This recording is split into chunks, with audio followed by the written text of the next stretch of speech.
Assalamualaikum warahmatullahi wabarakatuh. Perkenalkan, nama saya Olpi Aldira Meiliga, mahasiswa program studi Sarjana Terapan Gizi dan Dietetika, berada di semester 3 Politeknik Kesehatan Kementerian Kesehatan Mataram. Di sini saya akan melakukan penyuluhan kesehatan terkait tentang diare.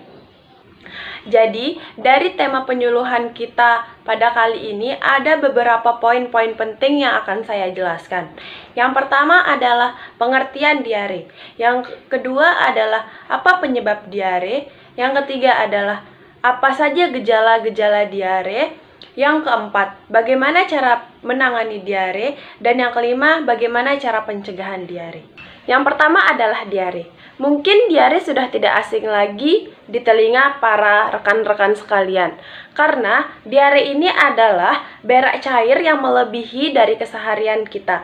Yang semisal kita berak sehari itu 1 atau 2 kali, tapi karena terjadinya diare, kita bisa berak 3-4-5 kali sehari. Nah, hal tersebut sangatlah berbahaya apabila terus terjadi setiap hari, karena tubuh kita kehilangan cairan yang cukup banyak. Bahkan, diare bisa menyebabkan kematian. Yang kedua adalah penyebab diare. Ada beberapa gejala yang dapat menyebabkan diare. Yang pertama adalah bakteri dan parasit. Hal ini sering terjadi pada makanan atau minuman yang sudah terkontaminasi oleh bakteri atau parasit, sehingga makanan tersebut tidak menjadi higienis lagi. Yang kedua adalah virus. Virus bisa menjadi penyebab diare. Salah satunya bisa dikaitkan dengan virus corona 2019, di mana terjadi mual, muntah, dan yang lainnya. Itu adalah salah satu gejala tanda diare. Yang ketiga adalah obat-obatan.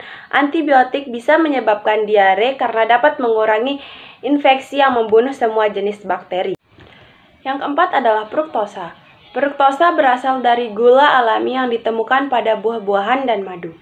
Ada juga fruktosa buatan untuk pemanis minuman tertentu, sehingga beberapa orang bisa mengalami diare karena kesulitan untuk mencerna fruktosa tersebut.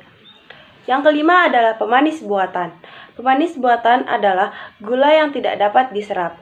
Biasanya, pemanis buatan ditemukan dalam permen karet dan produk bebas gula lainnya. Beberapa orang bisa terkena diare akibat mengkonsumsi pemanis buatan berlebihan. Yang keenam adalah operasi.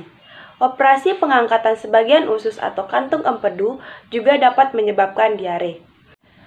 Adapun beberapa jenis makanan yang dapat menyebabkan diare. Yang pertama adalah pemanis buatan dan alkohol. Yang kedua adalah produk susu. Yang ketiga adalah makanan pedas. Yang keempat adalah kopi dan makanan yang mengandung kafein. Yang kelima adalah bawang putih dan bawang merah. Dan yang keenam adalah makanan cepat saji. Nah, dari beberapa makanan yang sudah saya sebutkan, itu merupakan jenis-jenis makanan yang dapat menyebabkan diare. Nah, salah satunya adalah makanan cepat saji, di mana dapat kita ketahui pada zaman sekarang ini semua kita inginkan serba instan, termasuk makanan. Nah, oleh karena itu, untuk menghindari terjadinya diare, maka kita juga harus menghindari atau mengurangi makanan-makanan cepat saji. Poin yang ketiga adalah gejala diare. Jadi, apa aja sih gejala-gejala diare itu? Nah, yang pertama itu adalah feses lembek dan cair. Yang kedua adalah nyeri dan kram perut. Yang ketiga mual dan muntah. Yang keempat nyeri kepala. Yang kelima kehilangan nafsu makan. Yang keenam haus terus-menerus. Dan yang kelima adalah darah pada feses. Dehidrasi juga merupakan gejala paling umum yang menyertai diare. Pada anak-anak, dapat ditandai dengan jarang buang air kecil, mulut kering, serta menangis tanpa meneteskan air mata. Pada keadaan dehidrasi berat, anak dapat terlihat cenderung mengantuk, tidak responsif, mata cekung, serta terlihat perut yang dibuncit tidak kembali dengan cepat.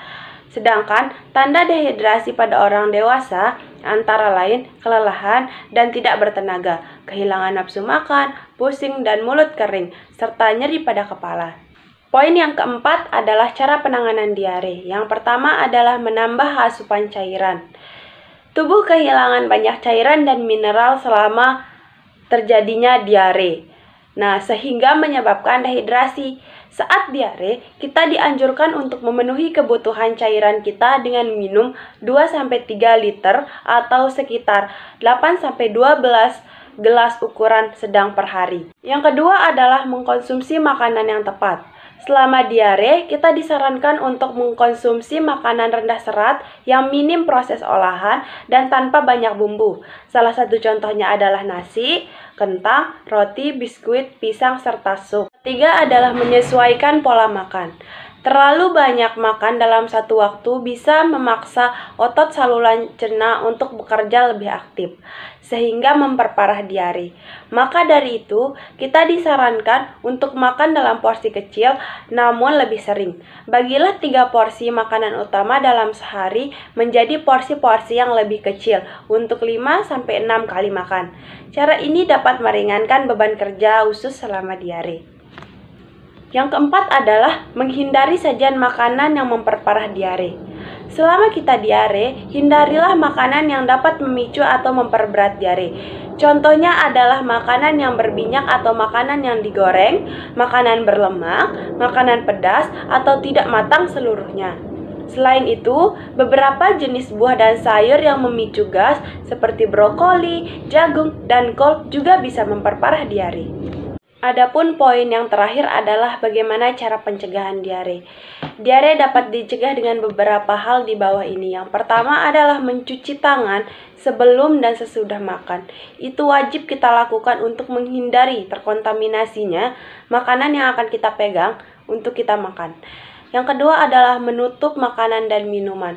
Jika makanan dan minuman kita masih tersisa dan bisa dapat dikonsumsi kembali, sebaiknya kita menutup makanan tersebut agar tidak terkontaminasi juga oleh bakteri. Yang ketiga adalah mencuci makanan atau sayuran. Apabila kita membeli sebuah makanan atau sayuran yang akan kita olah, maka sebaiknya kita harus mencucinya terlebih dahulu untuk menghindari bakteri-bakteri atau parasit yang menempel pada sayuran tersebut. Yang keempat adalah selalu minum air yang sudah dimasak. Karena apa? Karena air yang sudah dimasak itu sudah diminimalisir terhadap bakteri-bakteri yang ada di dalamnya. Yang kelima adalah menjaga kebersihan diri.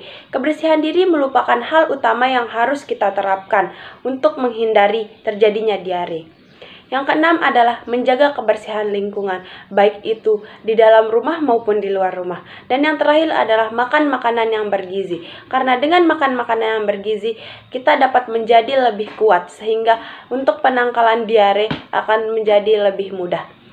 Bila kita telah melakukan upaya-upaya pertolongan pertama, namun diare masih terus berlangsung, segera bawa penderita ke pusat pelayanan kesehatan terdekat. Sekian penyuluhan yang dapat saya lakukan, semoga bermanfaat bagi kita semua. Apabila ada salah kata atau tutur kata saya yang kurang berkenan, mohon dimaafkan.